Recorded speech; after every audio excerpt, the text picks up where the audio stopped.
할렐루야.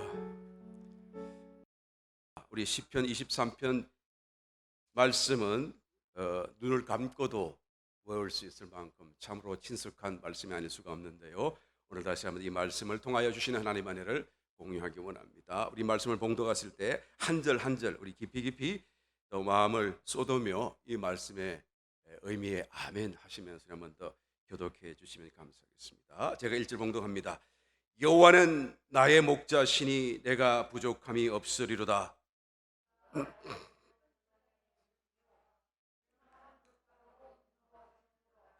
내 영혼을 소생시키시고 자기 이름을 위하여 의의 길로 인도하시는도다.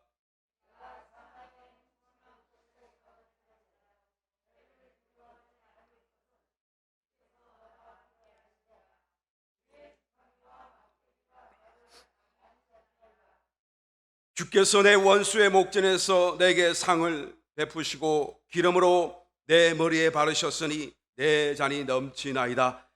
나의 평생의 선하심과 인자하심이 정녕 나를 따르니 내가 여호와의 집에 영원히 거하리로다. 아멘. 할렐루야. 우리 봉도하신 이 말씀에 주시는 어떤 의미와 축복이 오늘 이 자리에 와 계셔서 하나님 앞에 예배하고 또 이 자리는 비록 오지 못했지만 인터넷을 통하여 예배하는 우리 성도님 모두에게 동일한 축복으로 하나님 임하시기를 예수 이름으로 축원합니다. 오늘 저는 이 말씀을 근거로 해서 하나님이 나의 목자가 되시면 이라는 제목과 함께 말씀의 은혜를 나누기를 원합니다. 이 말씀의 배경은 여러분 참 많은 사람이 알지 못하는 것 같아요. 이 말씀을 대할 때마다 그냥 아주 목가적인 풍경을 연상합니다. 넓은 초원이 있고 또한 양들은 흩어서 풀을 평화롭게 뜯고 있고 또 목자는 돌 같은 데 걸터 앉아서 편안하게 이제는 모든 산천 초목을 이렇게 감상하고 양들을 돌보고 있는 그런 아주 평화로운 모습들을 우리가 쉽게 연상을 하게 되죠. 그러나 사실 이 말씀에 지어진 배경을 우리가 살펴보게 되면 사실 놀라지 않을 수가 없어요. 다윗은 이 말씀을 언제 지었는고 하면 그가 아들 압살롬에게 이제는 반역을 당하고 그 왕위를 찬탈당하고 급하게 이제는 허겁지겁 막 맨발과 같이 왕궁을 피신하여 떠나가는 그런 정처 없는 피난길 가운데서 이 말씀을 기록하게 되었다라는 것이죠. 그러니까 어떤 면에서는 이것은 그냥 평화롭고 목가적이고 뭐 평온하고 좋은 그런 의미가 아니라 사실 그 배경 속에는 말이죠 막 처절하죠. 마치 그 오리가 탁 호수에서 이게 싹 헤엄치고 다니는 오리를 보게 되면 편안해 보이지만 그 밑에 발은 막 이렇게 움직이는 것처럼 말이죠. 그 처절하고 수치스럽고 어떤 면에서는 절망적이고 가슴이 찢어지는 듯한 그런 아픈 상처 속에서 드려진 찬양이 아닐 수가 없겠습니다.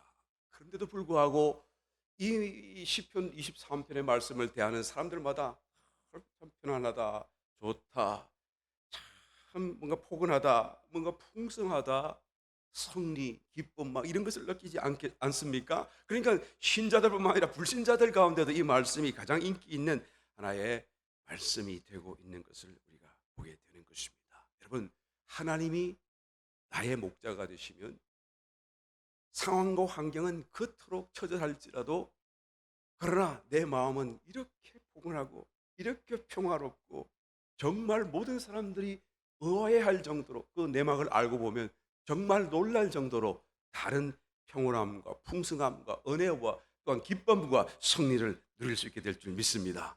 바로 이 모습이 참으로 이 시편 23편에 담겨져 있는 거예요. 이 아주 극대극 정말 함께 할 수 없을 것 같은 그런 상황이 이 시편 23편에 기록되어져 있고 담겨져 있다라는 것입니다. 오늘 저와 여러분 이 말씀을 통하여 우리의 삶의 위로를 받고 어떤 평화를 얻는 것도 중요하고 좋겠지만 지금 그것이 지금 중요할 수가 없어요. 왜 그렇습니까? 정말 기말을 살고 있기 때문에 우리의 삶이 좀 막 요동치다도 괜찮아요. 막 지금 막 엉망진창이 돼도 그래도 괜찮아요. 왜요? 곧 끝날 거니까.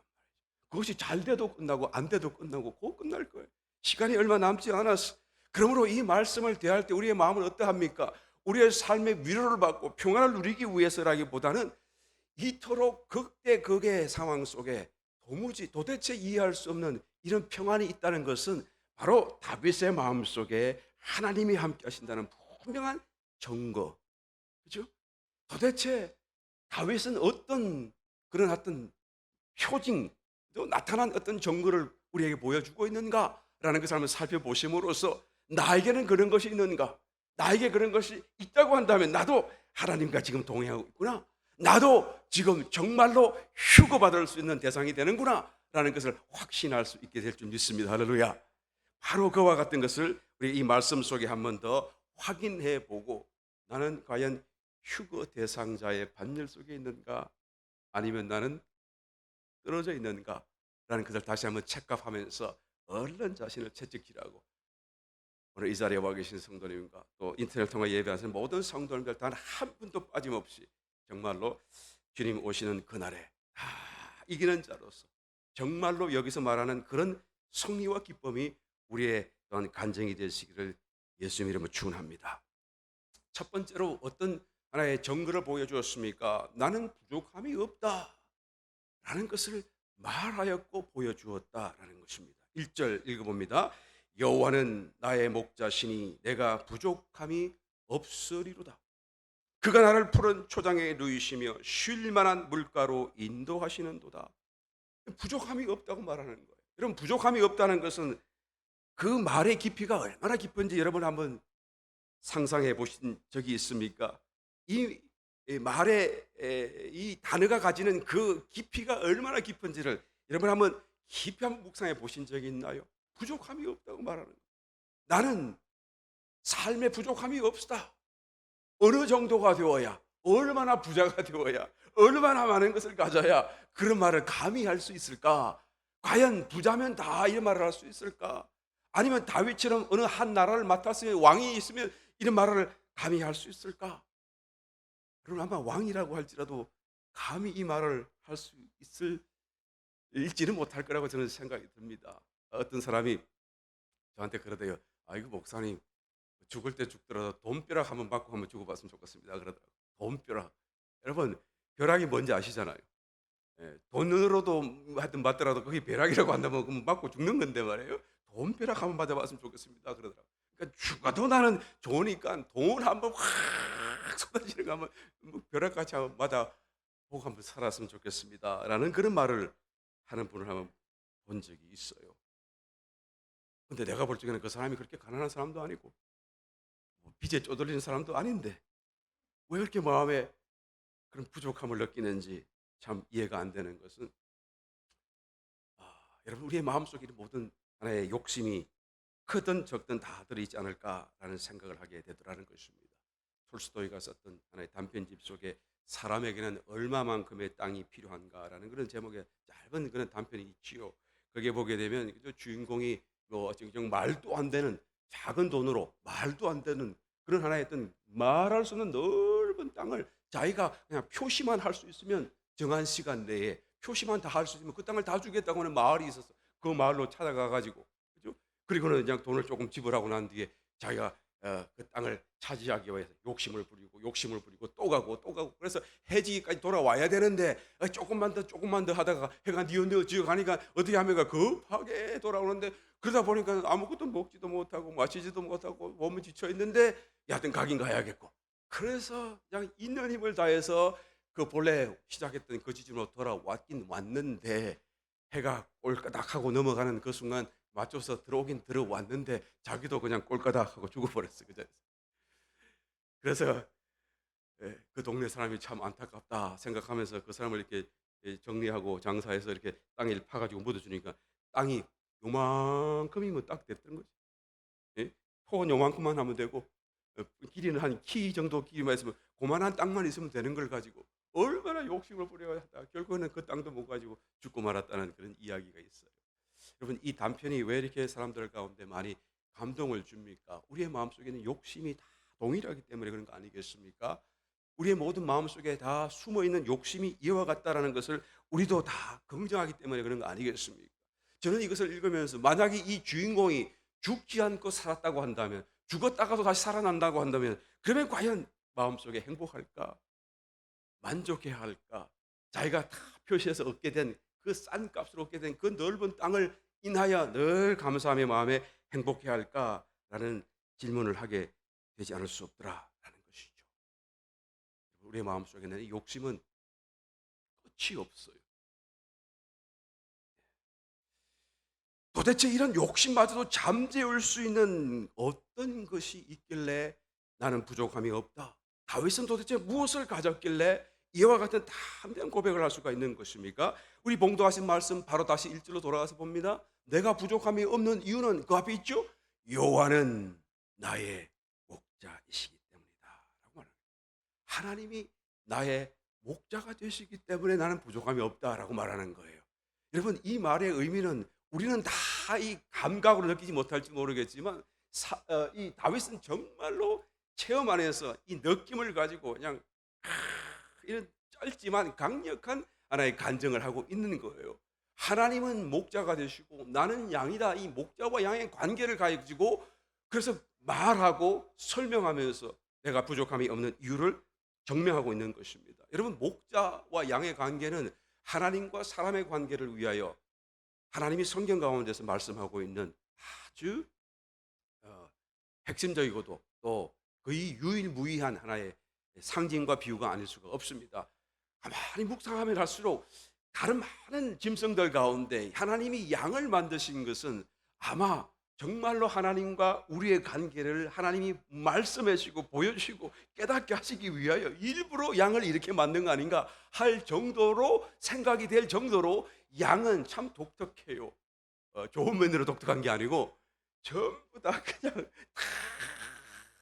다 부족해요. 부족해. 다 부족해. 혼자 살 수 있는 능력이 없어요. 다른 짐승들은 그저 풀이 있는 데를 알아서 가요. 거북이 새끼라도 막장 깨어나자마자 알을 깨자마자 어디가 바다인지 알고 바다 쪽으로 해서 막 달려가잖아요.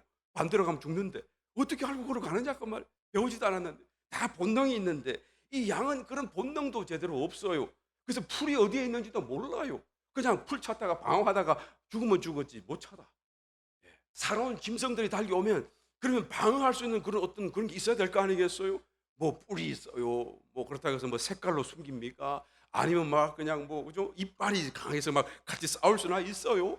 예. 그러면 할 수 있는 건 도망가는 것밖에 없는데 도망가기에도 힘이 없어 이 사람은. 이 양은 죄송합니다. 사람이 아니고 양이죠. 예? 이 도망갈 힘이 없어요. 다리가 약해요. 그래서 반드시 죽게 되어져 있는 그래서 먹잇감이 될 수밖에 없는 그런데 시력도 나빠요. 뭐 한 5m까지밖에 못 본대요. 그래서 뭐 사물을 정확하게 분명하게 구별하기 위해서는 가까이 오는 거예요. 양이 가까이 우리 가까이 오면은 안 보여서 그런 겁니다. 예. 뭐 받으려고 오는 게 아니고 안 보여서 보려고 이렇게 가까이 오는 거예요. 반가워서 오는 것도 아니고. 그래서 눈이 시력이 나쁘니까 말이죠. 그러니까 줄 맞춰서 가는 거예요. 앞에 양 가는데 따라가는 거 따라. 그러다 빠지면 자기도 빠지고 넘어지면 자기도 넘어지고. 그런데 거기다가 또 고집은 또 얼마나 센지 말이에요. 예, 이 고집대로 절대로 그냥 자기 가려고 하는 데만 가려고 그러고 또 얼마나 이기적인지 몰라요. 예, 가만히 듣다 보니까 뭐가 자꾸 생각이 나죠? 꼭 우리를 두고 하는 말 같다 하는 생각이 드는 분은 지금 깨어 있는 분인 줄 믿습니다. 하나님께서 그 마음을 녹하고 계신 줄 믿습니다. 여러분, 생존을 위해서는 이 양은 반드시 목자를 따라갈 수밖에 없어요. 목자 없이는 살 수가 없어요. 그런데 문제는 목자만 가지면 그러면 전부를 다 가진 것이고 목자만 있으면 이 양에게는 모든 그런 그죠 공급과 생존이 또한 반드시 그대로 보장될 수 있다라는 것이죠. 이 말 한마디에 모든 게 다 포함되어져 버린 거예요. 다 들어있다 그 말이에요. 모든 나의 필요한 것은 끝났다. 이 속에 다 있다. 내가 생각하고 내가 아는 거 내가 필요한 거 오히려 저 목자가 더 잘 안다. 반드시 그 때를 따라 나에게 공급하게 될 것이다 라는 말을 하고 있는 것입니다. 그러므로 부족함이 없다라는 이 말을 우리는 다른 차원에서 이해를 해야 되는 것입니다. 없어서 채워짐으로써 없는 것이 채워짐으로써 나는 부족함이 없다라는 말이 아니라 그죠? 다시 말하면 하나님과의 관계 속에 일어나는 일들을 지금 말하고 있는 것이죠. 그래서 내가 정말로 부족한다는 것을 느끼는 것은 하나님이 나와 함께 계시지 않다라는 것을 느끼기 때문에 그런 거예요. 내가 부족함이 없다. 불안감을, 이 불만족감, 이것을 느낀다고 하는 것은 우리의 마음의 문제죠. 더 엄밀하게 말하게 되면 하나님이 계시지 아니한 일로 인하여서 느끼는 불안감이다라고 말할 수가 있는 것이죠. 불안감. 이 부족감이라고 하는 것은 불안감이다라고 말하고 있는 것입니다. 그러니까 이 불안감은 아무리 채워도 소용이 없어요. 안 채워지는 겁니다. 하나님이 계셔야만 돼요. 그래서 2절 말씀, 그가 나를 푸른 초장에 누이시며 쉴 만한 물가로 인도하시는도다. 그죠? 그래서 정말로 하나님이 나의 목자가 되시면 나의 삶은 저절로 자꾸 필요를 따라, 시간에 따라, 때를 따라 공급되고 다 채워지게 될 것이다 라는 것을 지금 설명하고 있는 것입니다. 그런데 이 말씀을 하면서 뭐라고 그럽니까?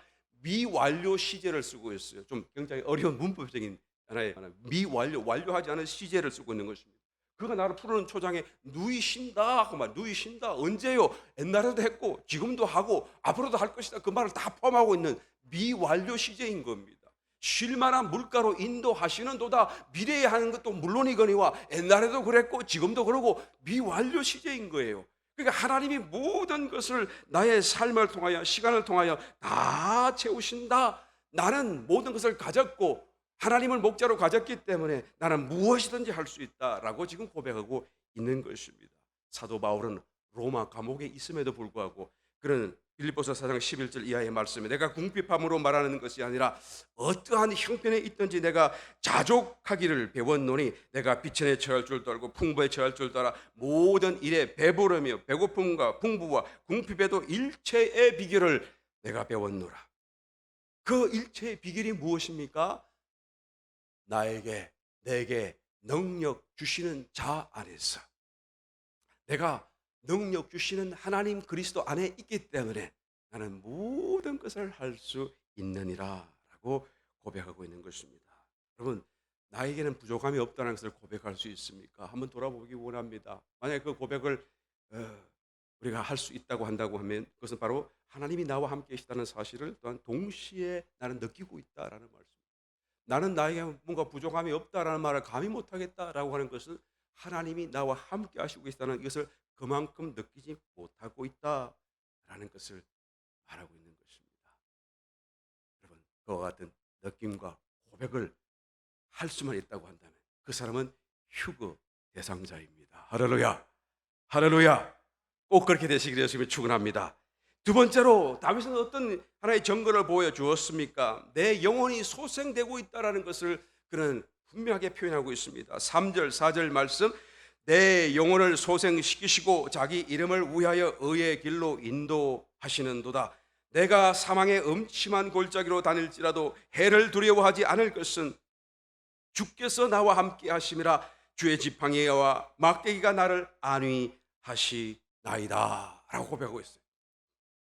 이 다윗이 두 번째 하나의 간정이라고 하는 것은 자기의 영혼이 소생되고 있다는 것을 느끼고 있는 거예요. 하나님이 자기의 영혼을 지금 만지시고 또한 새로운 힘과 생명력으로 살리신다는 것을 그는 느꼈다라고 지금 고백하고 있는 것입니다. 이 소생이라는 단어는 영어로 하면 restore, 그냥 회복한다, 부드러운 느낌을 가지게 됩니다만은 이것을 독일어로 하게 되면 quicken 이런 말이 그냥 굉장히 막 그냥 이게 속도감을 주고 막 급하게 뭔가를 막 푸시하듯이 막 해가지고 충격을 주고 힘을 가해가지고 막 흔들어 깨우는 그런 느낌을 가진 단어를 쓰고 있어요. 나는 이 단어가 오히려 더 원어적인 그런 의미를 함축하고 있는 거 아닐까는 뭐 원어를 잘 모르긴 할지라도 그런 생각이 깊이 듭니다. 그러니까 하나님이 우리의 영혼을 소생시키는, 그냥 흔들어 가지고 깨우는. 왜 그럽니까? 잠이 들어있기 때문에 그래요. 왜 그러십니까? 잠이 들라고 하기 때문에 하나님께서는 그렇게 할 수밖에 없는 것이죠. 38년 동안 병을 가지고 늘 들것에 누워서 그래서 자기 병을 고쳐줄 어떤 신비의 연못을 바라보면서 베데스다 연못가에 나와서 38년을 지냈던 어떤 병자를 예수님이 만나시지 않으셨습니까? 그 병자를 만나자마자 예수님이 하시는 말씀이 너는 무슨 병이냐? 언제부터냐? 그런 묻지도 않으시고 첫 마디가 내가 낫고자 원하느냐? 내가 낫고자 하느냐? 아니 38년 동안 지금 베데스다 연못가에 와가지고 매일같이 연못 물이 동하기만을 기다리고 있는데, 그래서 그 동함에 내가 뛰어들어서 어떻게 하면 살아보려고 하는데 내가 힘이 모자라서 내 몸이 말을 안 들어서 나를 들어줄 사람이 없어서 다른 사람이 먼저 가니까 내가 못했을 뿐인데, 아니 이런 나에게 내가 낫고자 원하느냐라고 질문하신다는 것은, 이것은 어떤 면에서는 잘못 넌센스와 같은 질문이 아닐까요? 그렇지 않습니다. 주님께서는 그 속마음을 꿰뚫어 보고 계시는 것이죠. 38년이라는 세월 속에 여러분 계속 같은 일을 반복하다가 보니까 그 초심이 사라져 버렸어요. 그리고는 타성과 습관 속에 그냥 살고 있는 것입니다. 왜 그곳에 나와야 되는지 이제는 잊어버렸어요. 또 생각할 필요도 없어요. 또 왜 남들이 그렇게 도와주면서 그런 들것에 들려가며 살아야 하는지 그것도 잊어버렸어요. 그렇다고 해서 빨리 죽으라는 얘기는 아니고요. 왠지 그렇게 하지 않으면, 그렇게라도 하지 않으면 안 될 것 같은 그런 무의식적인 그런 하나의 어떤 타성에 젖어서 계속 반복적인 삶을 살고 있는 것입니다. 그러다 보니까 삶의 어떤 의미와 초점도 이제 잃어버렸어요. 왜 내가 이곳에 와 있는지. 그러면서 그냥 따뜻한 햇빛이 좋고, 그리고 옆에서 대화할 수 있는 친구라도 있어서 좋고, 그리고 어제 봤던 사람 또 오늘 다시 보니까 좋고, 뭐 이런 것이 행복이 아닐까? 뭐 그런 노래 가사도 있더라고요. 보니까 이것이 행복이라고 뭐 그러면서 노래하는 노래도 있더라고요. 그 잔잔한 그것들이 다 행복이라고 하면서 뭐 이게 행복 아닌가라고 생각하며 살고 있더라라는 것입니다. 그래서 예수님이 다짜고처럼 내가 낫고자 하느냐, 다시 그의 본래적인 삶의 그런 동기와 모든 초점을 하나님께서 때려 깨워 주고 계시는 것을 보게 되는 것입니다. 여러분, 저와 여러분들도 마찬가지죠. 우리의 삶이 계속 반복된다고 할지라도 그러나 우리의 마음은 늘 각성하고 깨어 있어야 되는 것입니다. 그리고 어저께 하나님의 응답을 내가 받지 못했다고 해도 오늘 다시 하나님 응답을 주실지 어떻게 할까 생각하며 우리는 하나님을 살피는 마음으로, 그런 마음으로 살아가야 마땅한 것입니다. 나는 왜 오늘을 사는가? 나는 정말 구원받기를 원하는가? 나는 정말 이기는 자 되기를 원하는가? 나는 정말 주님 오시는 그날에 휴거되는 그 자들의 반열 속에 함께 휴거되기를 원하는가? 나는 왜 사나? 나는 이 세상 중에 그냥 위로와 평안만을 누리며 살고 잘 살기만을 위하여 살고 있는 것인가? 아니면 나는 정말 하나님의 마음을 조금이라도 만지고 깨닫고 느껴서 나도 그 하나님의 심정으로 세상 중에 빛이 되기를, 작은 빛이라도 빛이 되기를, 소금이 되기를, 그런 사모하는 마음으로 또한 그런 각오로 살고 있는가? 나는 주님을 기다리고 있기나 한가? 나는 내 소망이 내세에 가장 많이 있고 늘 내 마음이 그곳에 고정되어 있다는 것을 나는 말할 수 있는 것입니다. 여러분, 깨어나야 되는 것입니다. 하나님이 나의 목자가 되셨다고 한다면 하나님은 저절로 나를 흔들어 깨우실 거예요. 나를 소생케 할 거예요.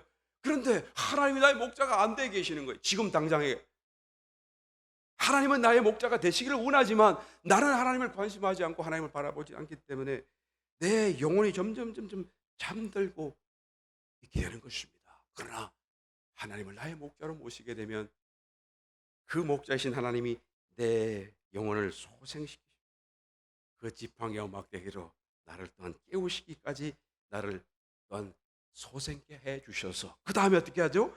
의의 길로 가게 해 주시는 거예요.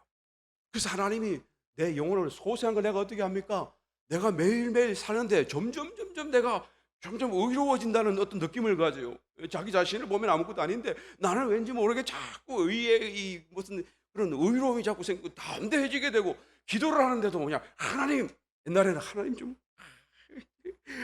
불쌍히 보시고 이거 좀 주십시오라고 하던 그런 기도를 이제는 하나님의 이름을 위해서 이 일을 하셔야 됩니다.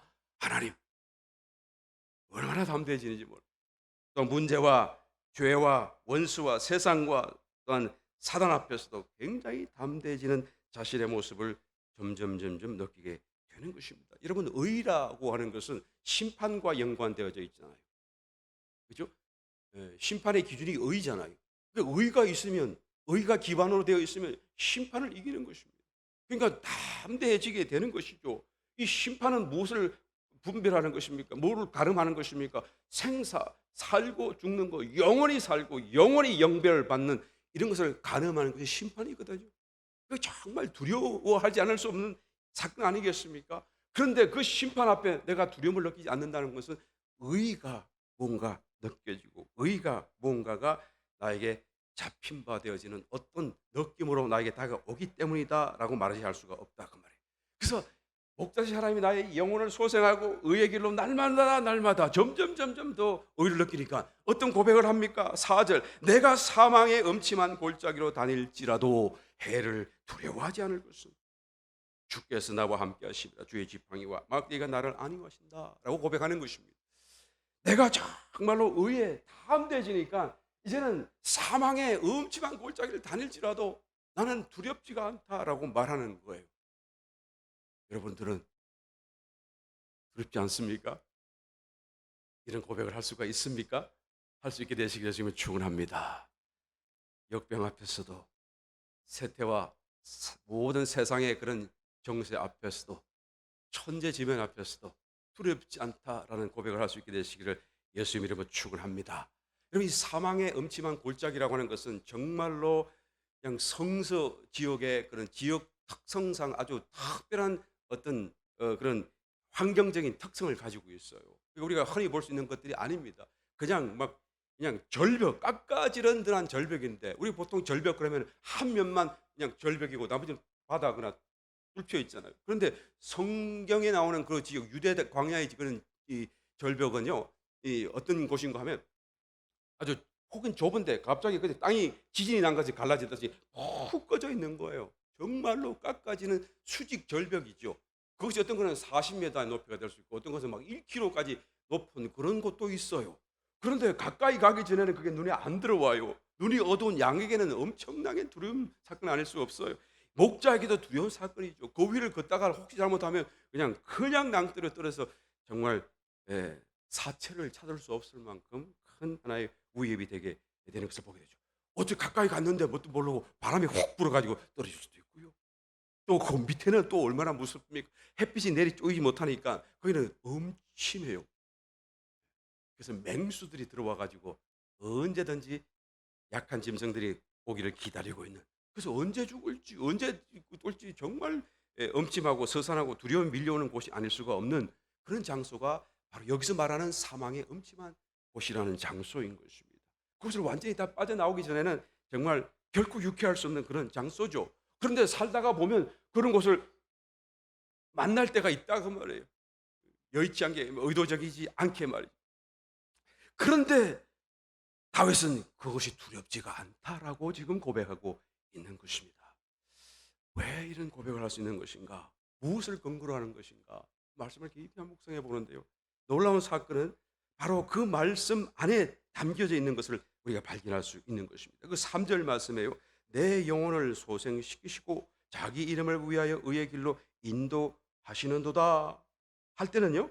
He restores my soul. 그가 그 하나님이 내 영혼을 소생시키시고 He guides me in path of righteousness. 의의 길로 나를 인도하시는도다. For His namesake. 그의 이름을 위하여. 다 그가 그 때문에 그의 이름을 위하여 그가 하셨다라고 하던 것을 갑자기 그 뒤에 4절 말씀에 내가 사망의 엄침한 골짜기로 다닐지라도 해를 두려워하지 않을 것은 주께서 나와 함께 하심이라. 근데 이 말은 그죠? You are with me 그 말을 하고 있어요. 갑자기 he is라고 하지 않고 you are with me 2인칭을 쓰고 있는 것이죠. 여러분 3인칭과 2인칭의 그 느낌을 차이를 알잖아요. 3인칭은 좀 객관적이고 좀 이렇게 떨어져 있는 느낌이라고 한다면 you and me라고 하면 그냥 딱 그냥 붙어 있는 느낌. 그죠? You are with me. 왜 내가 두려워하지 않는가? 당신이 나와 함께 있기 때문에 그렇습니다. 그가 나와 함께 그렇게 하지 않고 당신이 지금 보고 있는 것 같아요. 하나님을 느끼고 있는 것 같아요. You are with me. Your rod and staff protect me. They comfort me. 그들이 당신의 지팡이와 당신의 그런 막대기가 나를 보호하고 또한 안위하시기 때문이다 라고 고백하고 있는 것을 보게 되는 것이죠. 그러니까 이 순간 이 말씀을 고백하면서 그냥 그가 나의 영혼을 소생시키시고 하다가 갑자기 이 대목에 와서는 갑자기 그냥 마음이 격앙된 느낌이 드는 거예요. 그죠? 그때 사망이 엄침한 길을 언제인지 모르지만 지나갔는데 그때 주님이 나에게 계셨고 나를 지켜셨고 내가 주님을 만났고 주님을 느꼈던 그것이 그냥 확 느껴지면서 생각나면서 그냥 he라고 할 거죠. You are with me. 이 약간 문법에 맞지 않는 내용이잖아요.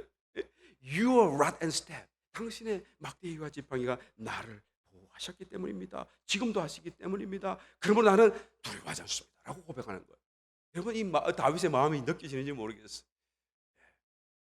내 영혼이 소생되어지고 의의 길로 인도하시는데 그래서 얼마나 내가 담대해지는지 사망이 엄침한 것도 난 두렵지 않다. 왜? 그런데 갑자기 그때를 생각하면서 체험을 생각하면서 You are with me. Your rod and staff protect me. 라고 지금 고백하고 있는 것입니다. 여러분 이것을 처음 시작하면서 다윗은 이런 고백을 했죠. 여호와는 나의 목자시니 이런 말씀을 하셨어요. 여호와라는 이름을 감히 불렀어요. 유대인들은 여호와라는 이름을 잘 안 부르고 안 쓰잖아요. 예, 서기관들은 이 성경을 필사를 하다가도 여호와라는 이름이 딱 나오면 어떻게 하죠? 딱 펜을 넣고 나가서 다시 목욕 재개하고 돌아와서 쓰던 펜을 딱 분질러 버리고 새 펜을 꺼내 가지고 여호와라고 쓰는 거예요. 그리고 또 쓰기 시작하다 또 여호와가 나오면 또 탁 내려놓고 가서 목욕 재개하고 그리고 가서 딱 분질르고 다시 새 펜으로 새 붓으로 쓰기 시작하는 거죠. 그만큼 두려운 거예요. 하나님의 이름이. 그런데 다윗은 감히 여호와라는 이름을 정면으로 썼네요. 정확하게 그대로 써버렸네요. 예. 왜 이런 일이 벌어지는 것입니까? 안 쓸 수가 없어서 그런 거예요. 이 여호와라는 이름이 그죠? I am that I am. 그죠? 나는 스스로 있는 자이다. 하나님이 계셨는데 내 삶 속에 계셨는데 나는 그것을 모르고 있다가 사망의 음침한 그런 골짜기를 지나가는 그 순간 하나님이 그 앞에 서 계신 것을 느낀 거예요. You are with me 라는 것을 깨달은 거예요. 그래서 정말 당신은 I am that I am의 하나님, 여호와 하나님이십니다 라는 이 이름을 부르지 않을 수가 없는 것입니다. 그래서 그것을 처음부터 쓴 거예요. 감히 썼던 거예요. 그래서 그의 영혼이 막 격앙되고 뛰고 감동 속에 있었던 그 순간을 다시 한 번 더 이 말씀 속에 기록하고 있는 것을 보게 되는 것입니다. 여러분 저와 여러분 내 영혼이 소생되고 있다는 것을 우리는 느낍니까? 그것은 내가 점점 의의 길로 가고 있다는 것을 느끼는 것과 같은 것입니다. 점점 담대해진다라고 하는 것과 같은 것입니다. 만약 그런 느낌을 가졌다고 한다면 저와 여러분들은 휴거 대상자입니다. 할렐루야. 할렐루야. 축하드립니다. 할렐루야. 세 번째 마지막으로 짧게 합니다. 내게 기름 부으심이 있음을 나는 느끼는가? 라는 것을 한번 질문해 보아야 되는 것입니다. 5절 말씀 주께서 내 원수의 목전에서 내게 상을 베푸시고 기름으로 내 머리에 바르셨으니 내 잔이 넘치나이다 라고 말씀합니다. 원수가 보는 그 앞에서 상을 베풀었어요. 예. 상을 베푼 것이 아니라 상을 베풀었어요. 테이블을 펼치시고 왜 테이블을 펼치십니까? 그 음식을 올리고 축제를 벌리기 위해서요. 그리고는 내 머리 위에 기름을 다 부으시고 이러면 상상을 해보십시오. 원수 앞에서요. 원수는 어떤 마음일까요? 나를 삼키려고 덤비는 그 순간인데 정말 그냥 견딜 수 없는 그런 배아픔, 그죠? 뭐 그런 모습이 아니겠어요? 그런데 하나님은 전혀 안중에도 없어요. 사단이고 원수고 간에 안중에도 없고 너 거기 가만히 있어? 그러고 그냥 나는 이 사람을 사랑해라고 테이블을 베풀고 잔치를 부르고 음식을 그리고 그냥 기름을 부어주시는 이런 모습인 것을 지금 고백하고 있는 것입니다. 여러분 여기서 너무 분명하죠. 영적인 전쟁은 하나님과 사탄과의 싸움이 아닙니다. 여러분 오해하지 마시기 바라요. 사단의 하나님도 하나님이에요. 할렐루야. 하나님이 지으신 사단 피조물일 뿐인 거예요. 사단과 하나님과 싸울 수도 없어요. 하나님이 허락해야 그 안에서만 나쁜 짓 할 수 있을 뿐이에요. 여러분 하나님과 사단의 싸움이 아닙니다. 사실은 내가 하나님을 하나님답게 믿어드리는가 안 믿어드리는가, 나의 믿음을 통하여 하나님이 통과하시고 사단을 그냥 누르시는 이것이 영적인 싸움인데 결국 나의 문제죠. 나의 믿음의 문제죠. 사단은 아무것도 아니에요. 사실은 마치 홀로그램과 같아요. 그냥 눈에 보이기는 하지만 실제로는 아무 형체가 없는 그런 홀로그램과 같은 것이다라는 것이죠. 그런데 그것을 우리가 눈에 보인다고 해서 두려워하고 믿음을 잃어버리기 때문에 하나님이 하나님으로서 나타나지 못하고 계시는 거예요. 그래서 자꾸 하나님께서는 우리에게 믿음을 가지라고, 그래서 영적인 싸움을 하나님께서는 우리에게 격려하시는 것일 뿐이다라는 것입니다. 여러분, 절대로 하나님과 사단의 싸움이 영적인 싸움이 아닙니다. 선한 신이 있고 악한 신이 있는 것이 아닌 것이죠. 이것을 우리는 분명히 이해해야 되는 것입니다.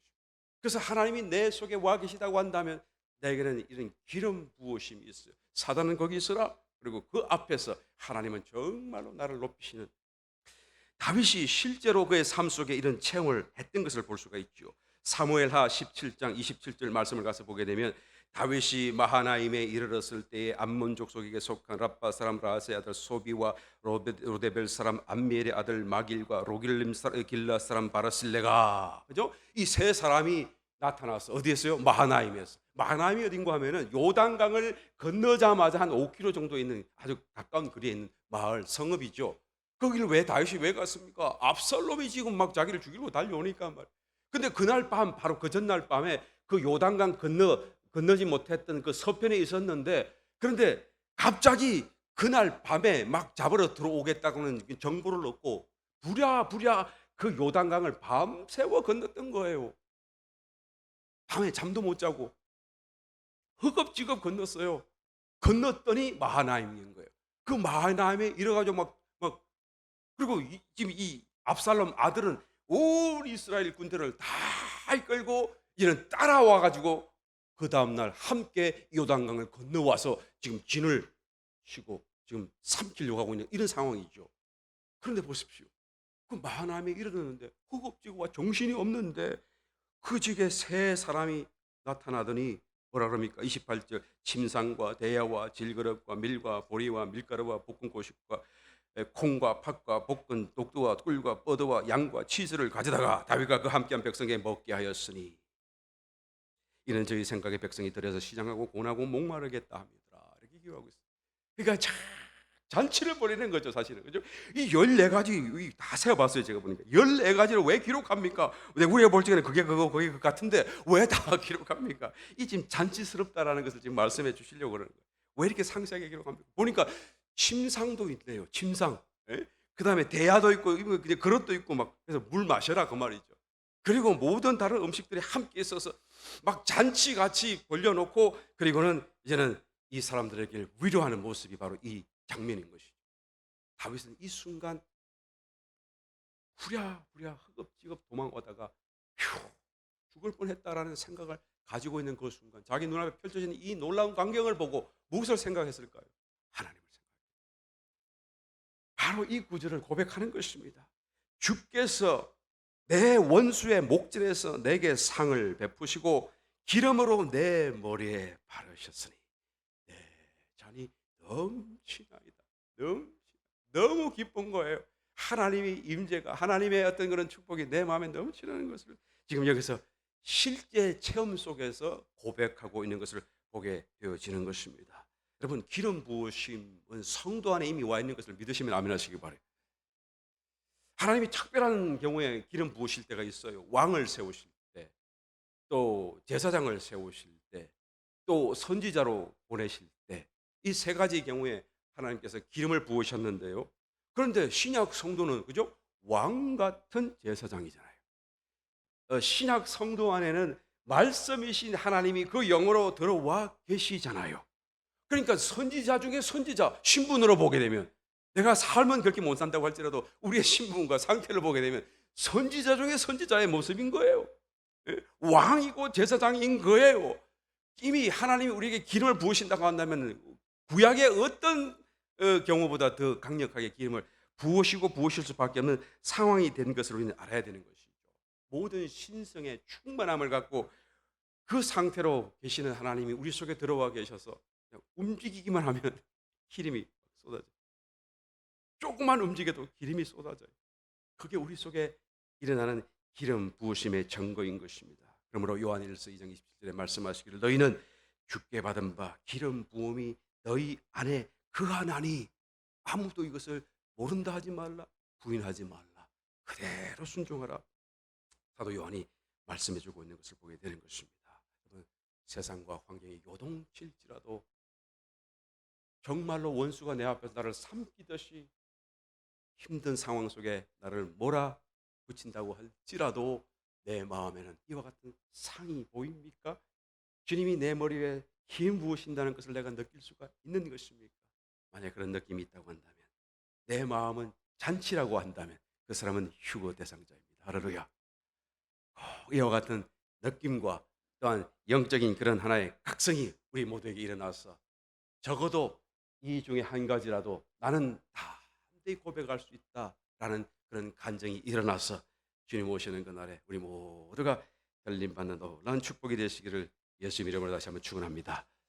우리 한번 기도하겠습니다. 모든 사망의 엄침한 그림자 속에도 두려움이 일어나지 않을 평안과 잔치가 우리의 마음속에 또한 자리 잡게 도와주셔서 날마다의 시간 삶 속에서 하나님, 우리가 더욱 의로워지고 담대해지고 또한 주님 가까이 있음을 고백할 수 있는 놀라운 축복이 되게 도와주옵소서. 주님 우리 가운데 계셔서 우리를 통하여 주의 나라를 더 높이 나타내실 것을 믿사옵고, 우리를 통하여 우리의 가족을 구원하고 우리의 이웃을 구원하는 주의 빛과 소금으로 사실 것을 믿음으로 감사드리며 예수님의 이름으로 기도드리옵나이다. 아멘.